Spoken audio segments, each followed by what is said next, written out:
Welcome to Well That's Interesting on QuaVerTV. I'm your host, diving deep into today's episode where we peel back the layers of the mobile gaming industry to reveal some surprising and often unsettling truths. In this episode, we'll explore how top-grossing games like Monopoly Go, Royal Match, Crush Saga, Last War survival game, Roblox, and Coin Master are not just entertainment but powerful tools with far-reaching implications. We'll examine the subliminal messages, potential occult influences, and addictive mechanisms embedded in these games. From the financial strategies that drive their success to the broader cultural and spiritual impact, we're going to uncover how these games shape behavior and values in ways you might not expect. So, stay tuned as we dig into the darker side of your favorite mobile games and reveal what's really going on behind the screen. The mobile gaming industry is raking in billions, and games like Monopoly Go, Royal Match, Crush Saga, Last War Survival, Roblox, and Coin Master are leading the charge. These games have managed to capture millions of daily players and generate astronomical revenue. But what exactly is behind their success, and is there something more sinister at play? Let's start with the obvious: addiction. Games like these are designed to keep you hooked, feeding off the same mechanisms that slot machines and casinos use. Bright colors, rewarding sounds, the thrill of winning or unlocking something, they all work together to trigger dopamine releases in your brain. It's not just about fun, it's about getting you to the point where you feel you have to play. And when you're hooked, you're more likely to spend money. Monopoly Go and Coin Master are especially notorious for this. Monopoly Go, which seems innocent enough, takes a classic board game and transforms it into a pay-to-play monster. The entire system is built on microtransactions. You're given limited rolls or moves, and once you run out, you're nudged to buy more, over and over again. They wrap it up in this cute, nostalgic package, but make no mistake, the goal is to drain your wallet. Then you've got Coin Master, which disguises itself as a fun, simple game about building villages. In reality, it's a slot machine dressed up as a game. You spin the reels, win coins, build your village, and then, surprise, they offer you special deals or packages to speed up your progress. This game's mechanics prey on that urge to gamble, even if it's not labeled as such. It's grooming players, especially younger ones, to get comfortable with gambling, planting seeds that could grow into bigger, more destructive habits later in life. But addiction is just the tip of the iceberg. When you look deeper into these games, you'll start to notice elements that seem harmless but are laced with hidden messages and subliminal influences. Let's talk about witchcraft and the occult themes embedded in these games. Some of these games subtly introduce concepts that have roots in mysticism and magic. Whether it's collecting energy or casting spells to advance in levels, these features are designed to desensitize players to spiritual elements. Roblox, for example, has thousands of games created by users, many of which delve into dark and occult themes. While it's marketed as a kid-friendly platform, some games encourage players to engage in rituals, summon spirits, or practice sorcery, all while looking like harmless fun. Now, let's consider Royal Match. At first glance, it's just another matching game, but it's structured around competition and rewards that condition players to constantly crave more. The game offers rewards that keep escalating. You're always just one more level away from a bigger win.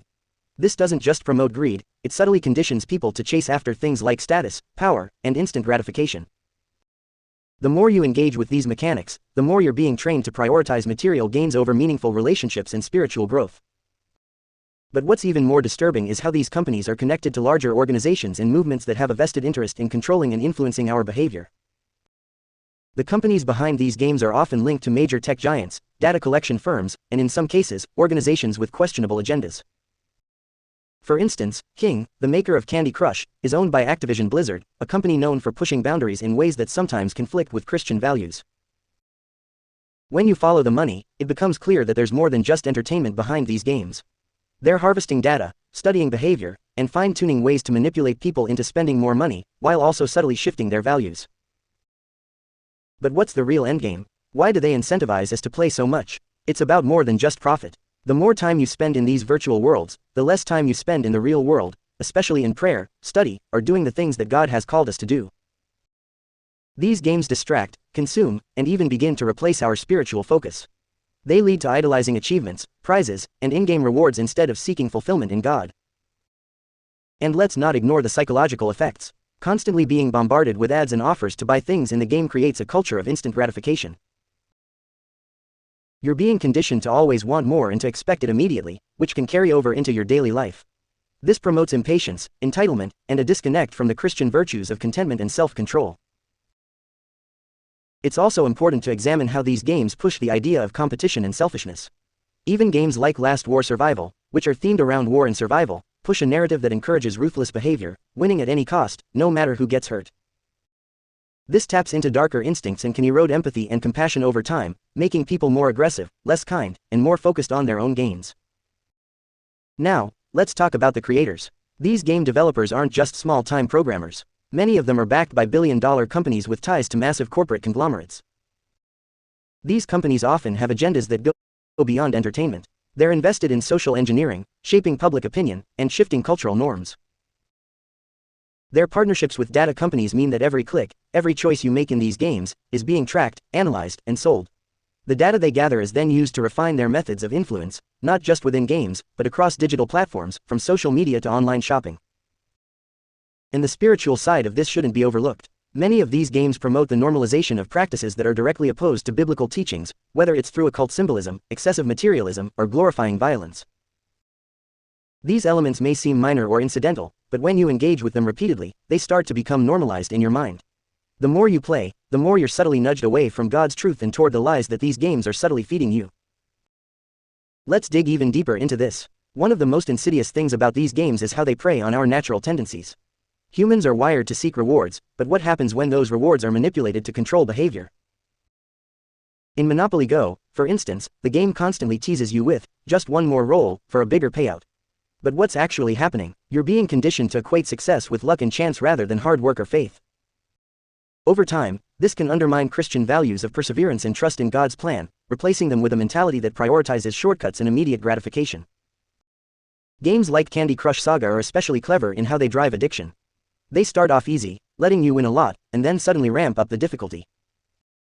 Just when you think you've hit a wall, they offer you a special deal to keep playing. It's a classic bait-and-switch tactic that traps you into spending money. But it's not just about spending, it's about how they manipulate your mood and energy levels. If you're stressed or bored, they're conditioning you to turn to the game instead of healthier outlets, like prayer, meditation, or even just taking a walk. It's a subtle form of mind control, steering you away from God-centered practices and into a cycle of dependency on the game. The psychological manipulation in these games goes even further when you consider how they build social pressure into the experience. Take Roblox, for instance. This game is not just a single experience, it's a platform where players can create and join thousands of different virtual worlds. But what's really happening in these worlds? Many of them promote vanity, materialism, and peer comparison. Players are encouraged to buy in-game items to keep up with others, creating a sense of competition and envy. It's like a digital version of keeping up with the Joneses, but it's happening on a global scale, especially among younger players who are still forming their identities and values. Now, think about the impact this has on kids and teenagers. They're spending hours in these environments, being molded by the values and messages embedded in these games. Instead of learning to value themselves based on God's love or their intrinsic worth, they're being taught to measure their value by how they look in a game, how many virtual items they own, or how high they can climb on a leaderboard. This kind of conditioning can distort their self-esteem and push them toward unhealthy behaviors, both online and offline. What's even more concerning is the spiritual desensitization that can occur. As mentioned earlier, occult symbolism and themes are subtly present in many games. Whether it's spinning a wheel of fortune, casting spells, or unlocking mystical powers, these games introduce spiritual concepts that go directly against biblical teachings. They make it seem normal, even fun, to engage with these elements, planting seeds that can lead people, especially impressionable young minds, away from a Christ-centered worldview. But let's also look at the financial side of things because, ultimately, the companies behind these games are in it for the money. The top-grossing mobile games make billions of dollars every year. For instance, Candy Crush alone is still pulling in over $1 billion annually, even years after its release. How do they make so much money? It's not just from people buying small items here and there, it's through the psychological warfare they wage on players. They exploit FOMO, fear of missing out, by offering limited time deals, run constant ads, and even use push notifications to lure you back in when you haven't played in a while. It's all designed to keep you engaged and spending, even when you're not consciously thinking about the game.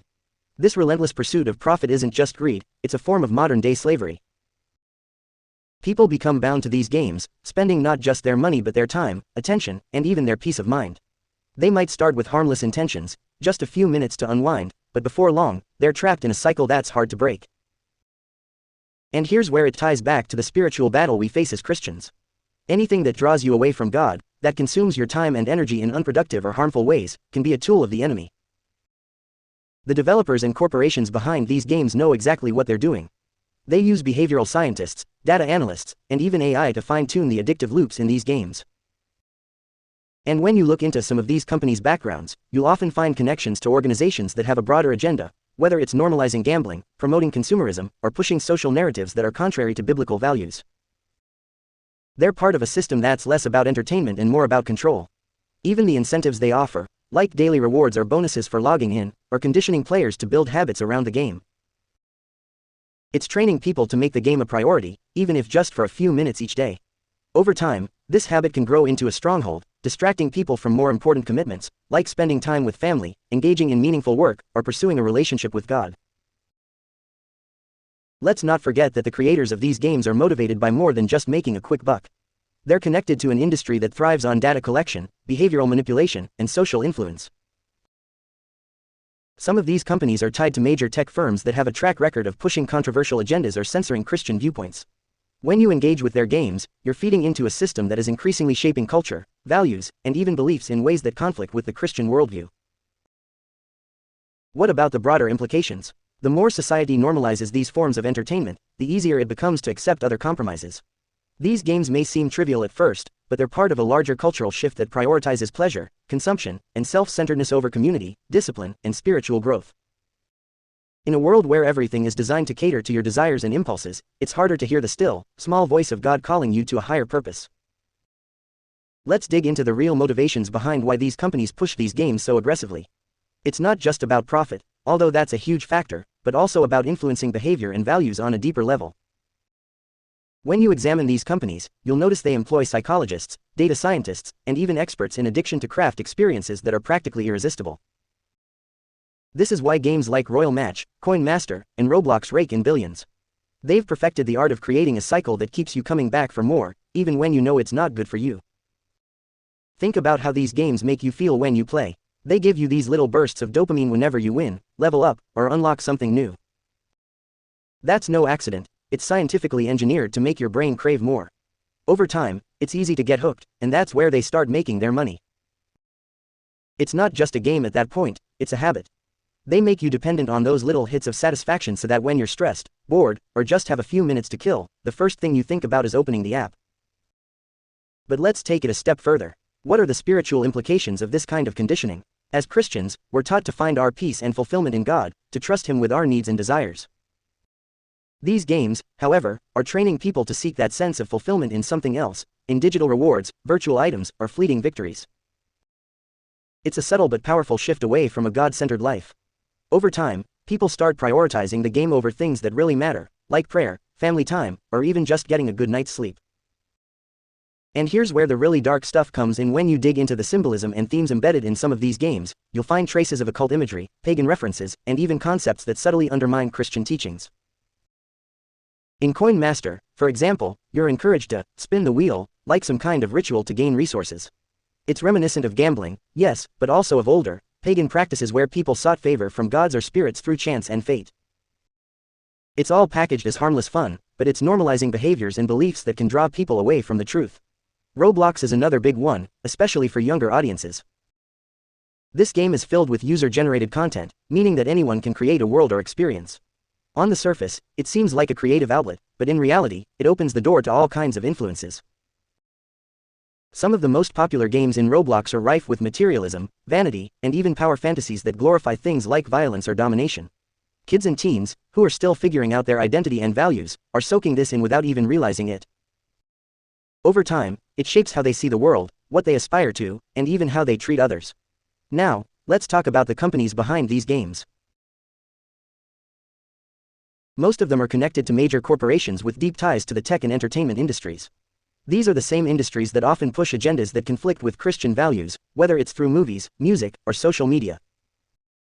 The people running these companies are driven by more than just profit. They're part of a system that's increasingly pushing a worldview that's at odds with a Christ-centered life. They're not just trying to sell you a game, they're trying to sell you a lifestyle, a set of values, and ultimately, a way of thinking that distances you from God. Another key factor is how these games encourage spending through microtransactions. It's not just about buying something once, it's about getting you hooked on the idea that you need to spend money continuously to get ahead. Whether it's buying extra lives in Candy Crush, upgrading your avatar in Roblox, or purchasing spins in Coin Master, these games are conditioning players to see spending as the solution to every problem. This consumerist mentality is corrosive because it prioritizes material gain over spiritual growth. Instead of trusting in God's provision, people start trusting in their ability to buy their way out of difficulties, even if those difficulties are entirely manufactured by the game itself. This constant push to spend money also ties into a broader culture of instant gratification, where patience and discipline are devalued. As Christians, we know that true growth often comes through perseverance, through waiting on God's timing. But these games teach the opposite. If you want something, you should have it now, and if you can't get it immediately, you should pay for it. This erodes the virtues of patience, self-control, and faith, replacing them with impulsiveness and greed. When you combine all these elements, the psychological manipulation, the spiritual desensitization, the materialism, and the erosion of values, you start to see the bigger picture. These games are not just distractions, they're tools designed to shape how people think, feel, and behave in ways that are ultimately destructive. And it's all done under the guise of harmless entertainment. Let's also consider why these games are so heavily incentivized. They're often free to download, but that's because you're not the customer, you're the product. Your attention, your data, your spending habits, all of it is being tracked and analyzed to find even more ways to keep you hooked. The more time you spend in these games, the more you're exposed to ads, offers, and subtle cues that keep you coming back. It's all part of a system that's designed to extract as much value from you as possible, while giving you as little as possible in return. And here's something else to think about: the social dynamics in these games. Many of them have built-in features that encourage players to compete or cooperate with others, whether it's joining a team in Royal Match or trading items in Roblox. On the surface, this seems like a way to build community, but in reality, it can foster envy, pride, and division. Instead of coming together in love and unity, players are often pitted against each other, driven by a desire to outdo one another or to show off their in-game achievements. It's another way these games distort our values, turning relationships into transactions or competitions instead of opportunities for genuine connection. We're just scratching the surface here, and there's even more to expose about how these games operate and what they're really about. These companies also thrive on a predatory business model known as freemium, where the game itself is free, but in-app purchases quickly become necessary if you want to progress.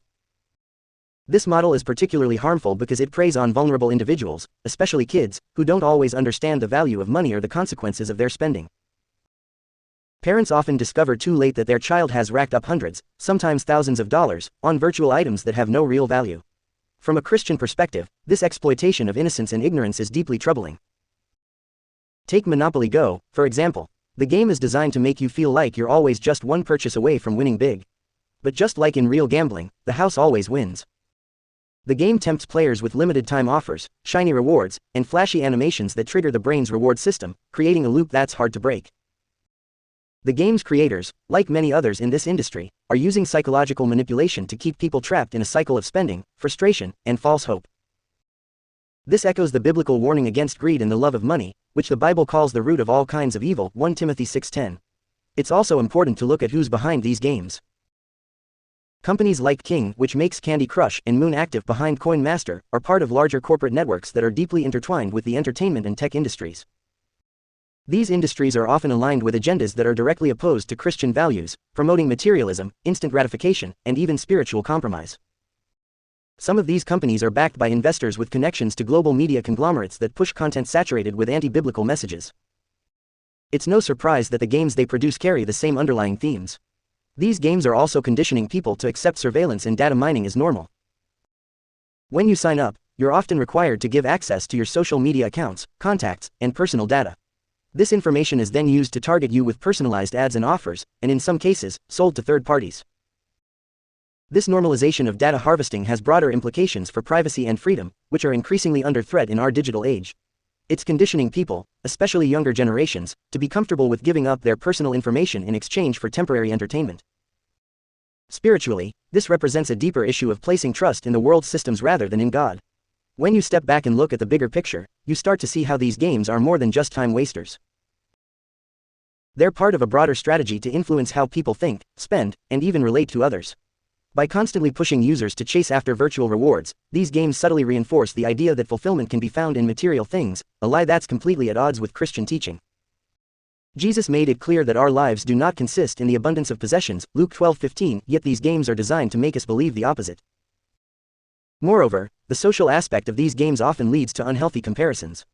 Whether it's seeing your friends progress in Candy Crush or competing for top rankings in Roblox, these games encourage a mindset of competition, envy, and pride.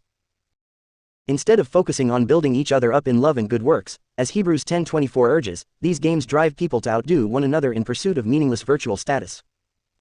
This cultivates a spirit of rivalry and division, rather than the unity and humility that are central to the Christian walk. Let's not forget the addiction angle. Studies have shown that these games can be as addictive as drugs or gambling. The constant cycle of rewards and punishments keeps people hooked, often leading to hours of wasted time that could have been spent on more meaningful pursuits, like studying the Word, spending time with family, or serving others. From a spiritual perspective, this addiction represents a form of idolatry, placing something above God in our hearts and lives. The Bible warns us to flee from idolatry, 1 Corinthians 10:14, yet these games encourage us to indulge in it, subtly replacing God with the pursuit of digital rewards. To top it all off, these games often involve subtle, yet deliberate, exposure to occult symbols and themes. Whether it's the use of pentagrams, mystical creatures, or rituals disguised as game mechanics, these elements are intentionally included to desensitize players to the occult. Over time, what was once seen as evil or dangerous becomes normalized, even trivialized. This is a tactic straight out of the enemy's playbook, to make what is dark and spiritually harmful seem fun, harmless, or even desirable. The Bible warns us not to be ignorant of Satan's schemes, 2 Corinthians 2:11, yet these games are conditioning millions of people to accept and even celebrate symbols and practices that are rooted in darkness. Incentivizing players is another key strategy these companies use to keep you locked in. They offer rewards for logging in daily, invite friends to play, or spend money.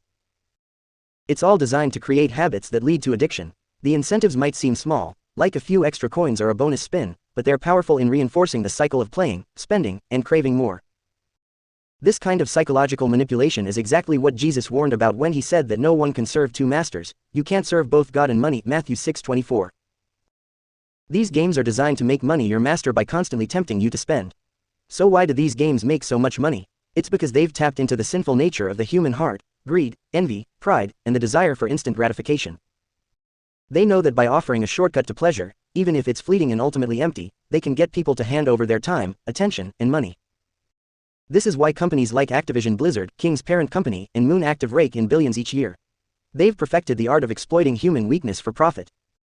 But as Christians, we need to recognize this for what it is, a form of bondage that distracts us from our true purpose and leads us away from the freedom we have in Christ.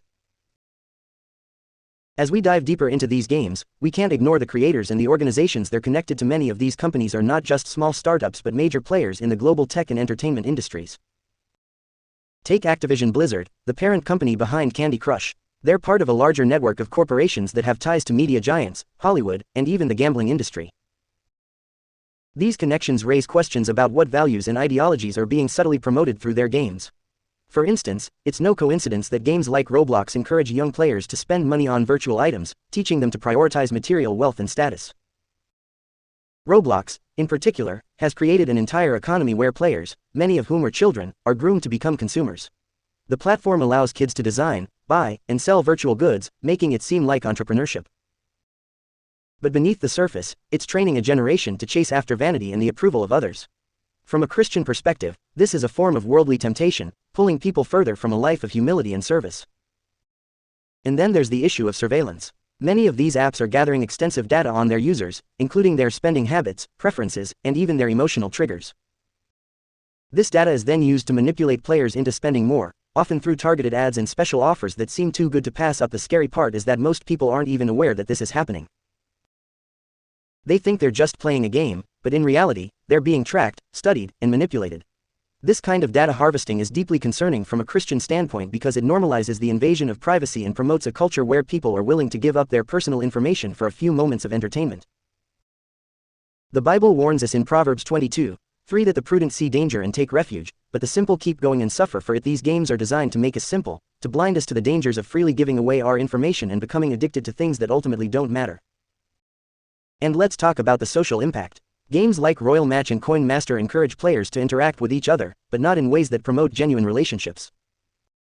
Instead, they foster competition, envy, and sometimes even animosity. Coin Master, for example, allows players to raid each other's virtual villages, fueling a cycle of revenge and rivalry. This is the exact opposite of what we're called to do as Christians, which is to love our neighbors and seek peace. The creators of these games are fully aware of the psychological tricks they're using. Many of them employ teams of behavioral scientists whose job is to make the games as addictive as possible. They study what makes people tick, what keeps them hooked, and what drives them to spend more money. This is pure manipulation, using science not to help people, but to enslave them to a never-ending cycle of consumption. It's no different from the tactics used by casinos and slot machines, which are designed to exploit human weakness for profit. Even more concerning are the subliminal messages and symbols that appear in these games. Whether it's the use of mystical symbols, occult references, or themes of power and control, these elements are often hidden in plain sight. For example, Monopoly Go might seem like a harmless board game adaptation, but if you look closely, you'll notice how it subtly glorifies greed and financial domination. The game teaches that winning at any cost is the ultimate goal, which is a direct contradiction to biblical teachings on stewardship, contentment, and generosity. But it goes deeper than just spending habits and subliminal messaging. There's a spiritual dimension to all of this. Games like these are slowly numbing people to the values and principles that should guide our lives. Their conditioning is to accept a worldview where success is defined by how much you own, where self-worth is tied to social status, and where instant gratification is more important than lasting joy and fulfillment. This is a dangerous shift because it subtly pulls people away from seeking God and finding their identity in Christ. Instead of being content in all circumstances, Philippians 4:11-13, these games push us toward a mindset of constant striving for more coins, more levels, more achievements. It's a mindset that leads to anxiety, dissatisfaction, and ultimately, emptiness.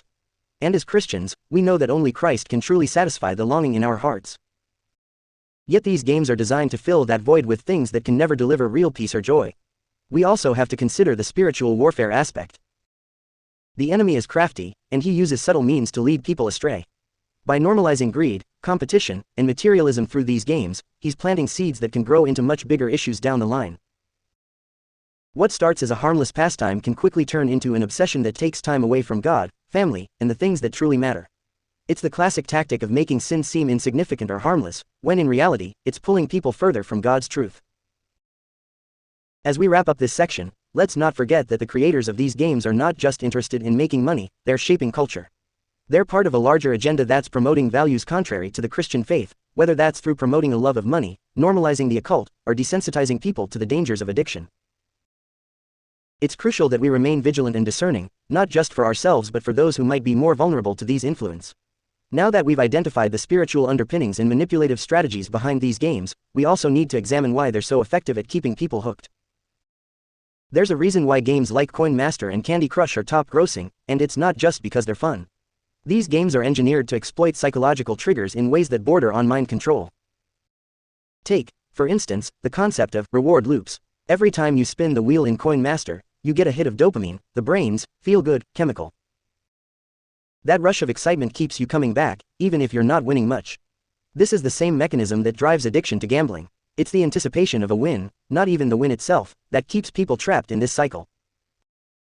From a Christian perspective, this is dangerous because it conditions people to seek pleasure in temporary, worldly rewards rather than in the eternal joy that comes from a relationship with God. But beyond just addiction, these games are also conditioning people to spend money on things that have no real value. The in-app purchases in these games are often for virtual goods, coins, boosters, items that have no meaning outside of the game. Yet, people spend billions on them every year. Why? Because these games are designed to create a sense of scarcity and urgency. They convince players that they need to buy now or risk missing out, using tactics like limited time offers, countdown clocks, and exclusive deals. It's all about creating a false sense of need. Now, let's connect this to the broader agenda. The companies behind these games are not just trying to make money, they're normalizing impulsive spending and training people, especially younger generations, to make financial decisions based on emotion rather than logic or necessity. This sets a dangerous precedent. When people are conditioned to make impulsive purchases in a game, that behavior can spill over into real life. They're more likely to make poor financial decisions, racking up debt, and prioritizing instant gratification over long-term financial health. The Bible warns us against this in Proverbs 21:20, where it says, "The wise store up choice food and olive oil, but fools gulp theirs down." And it's not just about money. These games are also training people to adopt a mindset of constant comparison and competition. In Royal Match, for example, players are encouraged to climb leaderboards, beat their friends, and outdo everyone else. This promotes envy, pride, and a constant sense of dissatisfaction. We're warned against this in Galatians 5:26, "Let us not become conceited, provoking and envying each other." Yet, these games thrive on those very emotions, knowing that they'll keep players engaged and spending. The creators of these games know exactly what they're doing. They understand the human psyche and use it to manipulate behavior. And many of them are connected to larger organizations and ideologies that have a vested interest in shaping society's values. For instance, some of the biggest investors in these gaming companies are the same corporations involved in media, tech, and even the pharmaceutical industry. They're all part of a system that profits from keeping people distracted, addicted, and disconnected from their spiritual purpose. Let's take it a step further. What's the spiritual cost? When people become consumed by these games, they're not just wasting time, they're losing focus on what truly matters. The enemy loves to keep people distracted because a distracted mind is an unfruitful mind. If we're spending hours playing games, we're not spending time in prayer, studying the Word, or serving others. It's a subtle but effective way of drawing people away from God. And then there's the more insidious aspect, the normalization of certain occult themes. We've already touched on this briefly, but it's worth revisiting. Games like Last War survival game and even Roblox are filled with dark imagery, mystical symbols, and narratives that desensitize players to spiritual warfare. Whether it's casting spells, summoning spirits, or engaging in rituals, these elements are often presented as harmless fun, but they're conditioning people to accept and even embrace the occult. As Christians, we know that there's no such thing as harmless involvement in the occult. Ephesians 6:12 reminds us that our struggle is not against flesh and blood, but against the rulers, against the authorities, against the powers of this dark world, and against the spiritual forces of evil in the heavenly realms. This desensitization is particularly dangerous for young people, who are more impressionable and may not fully understand the spiritual implications of what they're engaging with. What starts as a game can open doors to spiritual bondage and oppression. It's another way the enemy is subtly working to undermine Christian values and lead people down a path of deception. But let's not stop at just identifying the problem, we also need to understand why this is happening. These games are part of a larger cultural shift towards instant gratification, self-indulgence, and a worldview that places personal pleasure above everything else. They're promoting a lifestyle that's completely at odds with the teachings of Christ, who calls us to deny ourselves, take up our cross, and follow him, Luke 9:23. The gaming industry, with its focus on profit and pleasure, is leading people in the opposite direction, towards self-centeredness, materialism, and spiritual apathy. So why do they incentivize us to play these games? It's simple. The more we play, the more data they collect, the more addicted we become, and the more money they make. But beyond that, there's a deeper agenda at work. By keeping us hooked on these games, they're conditioning us to accept a world where our attention is constantly fragmented, where we're always seeking the next hit of pleasure, and where our identities are shaped by digital avatars and virtual achievements rather than our God-given purpose.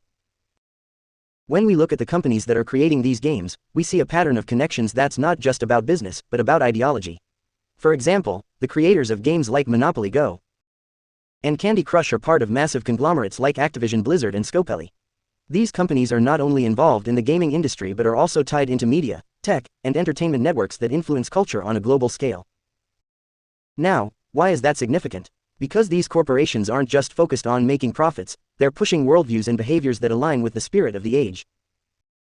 They shape what people value, how they spend their time, and even how they think. The Bible tells us in Romans 12:2 not to conform to the patterns of this world, but instead to be transformed by the renewing of our minds. But what happens when the patterns of this world are embedded into something as seemingly innocent as a game? It becomes much easier for people to accept worldly values without even realizing it. Let's talk about what these companies are really selling. Sure, they're offering entertainment, but beneath that, they're selling dependency. They want people to be dependent on their games for a sense of achievement, purpose, and identity. This is where we see the real danger. They're creating a culture of escapism. Instead of confronting real-life challenges or seeking spiritual growth, people retreat into these virtual worlds where everything is easier, more controlled, and more rewarding, at least temporarily. But that temporary satisfaction is a counterfeit of what God offers. The peace and fulfillment that come from God are lasting, but what these games offer is a fleeting pleasure that keeps people chasing the next high. The psychological hooks don't stop at addiction, they extend to social engineering. In games like Roblox, the creators have developed a digital environment where players are encouraged to create, socialize, and even engage in commerce. It's a virtual world that mirrors real life in many ways. But here's the catch: within these spaces, players, particularly young children and teens, are subtly exposed to ideas and practices that shape their worldview. Whether it's promoting certain lifestyles, normalizing occult practices, or reinforcing consumerism, these platforms are molding the next generation's beliefs and behaviors. What's even more concerning is the integration of AI and data tracking within these games. Every action a player takes is monitored, analyzed, and used to refine the game's ability to keep them engaged. This data isn't just about improving the gaming experience, it's about creating profiles that predict and influence behavior. The more data they collect, the more they can manipulate players into spending more money, playing longer, and adopting certain habits. In a sense, these games are training people to become more predictable and more controlled, and that's where we get into some serious ethical and spiritual concerns. From a Christian perspective, this kind of surveillance and manipulation is a form of bondage. It's a digital chain that keeps people from experiencing true freedom in Christ. Galatians 5:1 says, "It is for freedom that Christ has set us free. Stand firm, then, and do not let yourselves be burdened again by a yoke of slavery." But what happens when that yoke is disguised as entertainment? People willingly put it on because it feels good in the moment, not realizing that it's leading them into deeper spiritual bondage. Now, let's touch on the spiritual dimensions of this industry. We've already discussed how many of these games incorporate occult themes, but it goes deeper than that. There's a deliberate effort to desensitize people to spiritual warfare. By constantly engaging in virtual battles, players are conditioned to see spiritual conflict as a game, something that's not serious or real. This trivializes the very real battle we're in against the rulers, the authorities, the powers of this dark world, and against the spiritual forces of evil in the heavenly realms, Ephesians 6:12. But it's not just about desensitization. There's also an element of normalization at play. Games like Last War survival game are filled with apocalyptic imagery, scenarios of mass destruction, and the glorification of violence. This normalizes fear, chaos, and despair, all of which are tools the enemy uses to keep people in a state of spiritual paralysis. When people are constantly exposed to these images and narratives, they begin to accept them as the inevitable future. But as Christians, we're called to live with hope, not fear. We know that no matter how dark the world gets, Jesus is victorious and his kingdom is coming. So why do these companies push these messages so hard? It's about more than just making money, it's about shaping culture. The enemy knows that if he can control what people see, hear, and think about on a daily basis, he can control how they live. These games are just one of many tools being used to condition people to accept a world that's increasingly disconnected from God and centered on self. The app game industry is more than just a profit machine, it's part of a larger spiritual battle. It's designed to keep people distracted, addicted, and spiritually numb. By normalizing occult practices, promoting materialism, and conditioning players to prioritize temporary pleasure over eternal truth, these games are leading millions away from the life God intended for them. Now, let's get into how the game developers have woven addictive elements into the very core of these games, creating cycles that go beyond just gameplay. They're not only feeding on the human desire for achievement and reward but twisting it to keep people in a loop of dissatisfaction. Games like Coin Master hook users through slot machine mechanics, promising big wins that rarely come but keep players chasing the next spin. It's classic gambling psychology dressed up in a cute, animated package. The Bible says in 1 Timothy 6:10, "For the love of money is the root of all evil," and these games play directly into that, driving people to spend real money on virtual currency with the hope of hitting the jackpot. The rewards are intentionally small, just enough to keep you hooked but never enough to satisfy. This mirrors how sin works. It's tempting, it gives you a brief sense of pleasure, but it leaves you empty and craving more. In this digital world, players get hooked on chasing that next dopamine hit, falling deeper into the cycle of addiction. What's worse is that they target all age groups, including kids who are more vulnerable to these tactics. But it doesn't stop there. These games are heavily social, incorporating elements like friend requests, team play, and sharing resources. On the surface, it seems like a fun way to connect with others, but what it really does is create peer pressure to spend more and stay online longer. You might start out playing just to have fun, but before long, you're sucked into competing with others, which becomes a source of stress and envy, a far cry from the contentment we're called to in Philippians 4:11-13. When we dig deeper into the companies themselves, we find connections to organizations that are more interested in data collection and behavior modification than entertainment. They're using advanced algorithms to track every tap, swipe, and decision, feeding this data into systems designed to predict and manipulate behavior.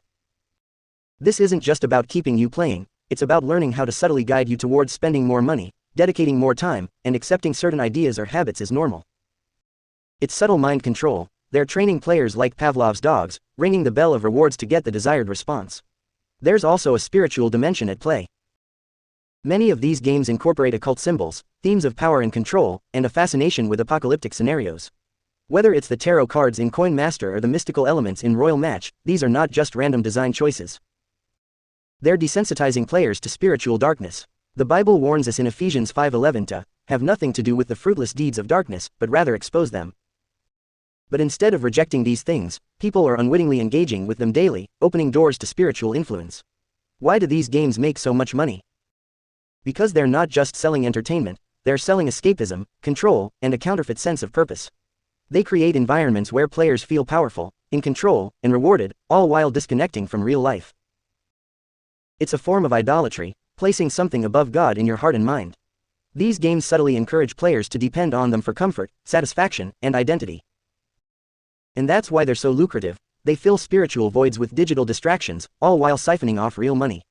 These companies have ties to the tech giants who are shaping the digital future, companies like Meta, Google, and Apple. They're all interconnected, feeding data into systems that learn how to control, influence, and eventually program human behavior. This is bigger than just gaming. It's part of a broader agenda to keep people dependent on systems that prioritize profit and control over human well-being and spiritual truth. When we look at the spiritual roots, it's clear these games are part of a larger agenda to normalize worldly values, greed, pride, lust for power, all while disconnecting people from God. They distract, they numb, and they train people to find their identity in fleeting digital experiences rather than in Christ. The enemy doesn't need to show up in obvious ways when he can disguise his tactics in the mundane, in the things we don't even see as threats. It's not just about spending money. It's about slowly eroding people's spiritual awareness, making them more susceptible to accepting whatever messages these corporations want to push next. Whether it's consumerism, occultism, or even political agendas, these games are gateways. They're conditioning tools that make it easier to introduce new ideas, habits, and mindsets in ways that seem harmless but are far from it. Let's dig even deeper into how these games are more than just entertainment. They're tools for shaping behavior, beliefs, and even allegiances. The creators of these games are aware of the psychological vulnerabilities they're exploiting. They know how the brain responds to rewards, how addiction forms, and how social pressure can be used to push people into spending money or adopting certain patterns. This isn't just a byproduct of game design, it's intentional. They've studied the science behind addiction and persuasion, and they're applying it at scale. Let's start with the core mechanic these games rely on: variable reward schedules. This technique, borrowed directly from casinos and gambling, is designed to keep players chasing that next high. Whether it's spinning the slot machine in Coin Master, leveling up in Crush Saga, or opening treasure chests in Royal Match, the unpredictable nature of when and how rewards are given keeps players hooked. It's the same principle that drives gambling addiction. You never know when the next big win is coming, so you keep playing, hoping it'll be the next turn, the next level, or the next spin. In psychology, this is called operant conditioning, and it's one of the most powerful ways to manipulate behavior. The developers are also using something called loss aversion, a concept where people are more motivated to avoid losses than to achieve gains. Games like Monopoly Go and Coin Master will put players in situations where they can lose resources or progress if they don't take action, such as spending money. This taps into the fear of missing out and creates a sense of urgency that drives impulsive decisions. It's a form of psychological coercion, leading people to spend money not because they really want to, but because they feel they have no choice if they want to keep progressing or avoid setbacks. But there's another layer to this, which is even more insidious: social manipulation. These games often have leaderboards, guilds, or social networks built into them. On the surface, this might seem like harmless fun, a way to connect with friends and compete, but in reality, it's designed to create social pressure. You're not just playing against a computer, you're playing against your friends, and no one wants to be the loser in their social circle. This kind of social comparison fuels envy, rivalry, and a constant need to prove oneself. It's a perfect setup for peer pressure, which is something the Bible warns against. Proverbs 29:25 says, "The fear of man brings a snare," and that's exactly what's happening here. People are getting caught in a snare, driven by what others think or do, rather than by God's guidance. Beyond addiction and financial exploitation, there's also a spiritual dimension that can't be ignored. Games like these often have hidden occult symbols, rituals, and themes. It might seem like harmless fun to collect magical items or unlock mystical powers, but these elements desensitize people to spiritual darkness. They open doors in the mind to accept and even celebrate things that are contrary to God's truth. In Ephesians 6:12, it says, "For we do not wrestle against flesh and blood, but against principalities, against powers, against the rulers of the darkness of this age, against spiritual hosts of wickedness in the heavenly places." These games are conditioning people to be comfortable with that darkness, to interact with it as if it's just part of the fun. Then, there's the influence of the creators themselves. When you look into the backgrounds of these companies, many are owned by massive corporations with ties to global agendas. Whether it's Tencent, Activision Blizzard, or smaller developers backed by tech giants, the goal isn't just profit, it's control. These companies are often involved in data collection on a massive scale, gathering information not just on what you do in the game, but your spending habits, social connections, and even psychological profiles. They feed this data into AI systems designed to predict and influence your behavior, not just in games, but across all digital platforms. This is how they push certain ideas, trends, and even political agendas. The connections to broader agendas can't be ignored. Some of these developers are linked to organizations that are pushing for a more controlled and surveilled society. They're part of the same system that wants to normalize cashless transactions, digital IDs, and even transhumanist ideologies. By conditioning people to be comfortable with spending digital currency, participating in virtual communities, and relying on technology for every aspect of life, they're laying the groundwork for a future where control is centralized in the hands of a few. This ties directly into the warnings in Revelation about the mark of the beast and a world system where buying and selling is tightly controlled. These games are a microcosm of that larger system, their training grounds. The rewards, the social dynamics, the constant need to be connected, and the digital currencies are all preparing people to accept a world where physical reality and digital life are blurred. And in that world, spiritual discernment is dulled. People get so caught up in the chase for the next level, the next win, the next reward, that they forget the true purpose of life is laid out in Scripture, to know God and make Him known. The more people engage with these systems, the more desensitized they become to spiritual dangers. They might think it's all just a game, but the devil is in the details, literally. These games are laced with spiritual traps, from the symbols and themes to the addictive patterns that mirror the bondage of sin. It's no coincidence that people can spend hours on these apps but struggle to spend even a few minutes in prayer or Bible study. These distractions are engineered to pull people away from what truly matters. Now, some might say, it's just a game, it's harmless fun. But as Christians, we're called to be vigilant and discerning. 1 Peter 5:8 warns us to be sober, be vigilant, because your adversary the devil walks about like a roaring lion, seeking whom he may devour. These games are part of that roaring, subtle, seductive, and masked as entertainment, but leading people down paths that can have lasting spiritual consequences. When you start to see the patterns, the connections, and the underlying agendas, it's clear that this isn't just about having fun. It's about conditioning, control, and distraction. The question is, are we going to be wise to these tactics, or are we going to get caught in the snare? This has been a QuaVerTV production, and I appreciate you sticking with me through this exploration. I'm not here to tell you what you should or shouldn't do. I'm not perfect, and I don't expect anyone else to be either. My goal is simply to give you tools and knowledge to help you make informed decisions if you choose to play these games. If you keep playing, that's your call, I'm not here to judge. But if you continue, be mindful of a few things, watch the time you spend, be careful with your spending, and always stay grounded in reality. These games are designed to mess with your emotions and focus, so keep your eyes open. If something feels off spiritually or morally, trust that feeling. Keep your priorities straight, don't let these games take away from what really matters, your connection to Yahushua, your loved ones, and your life's purpose. At the end of the day, whether you play or not is your choice. I just want to help you stay sharp and keep your eyes on the bigger picture. Thank you for tuning in, stay grounded, and always prioritize what truly counts in life.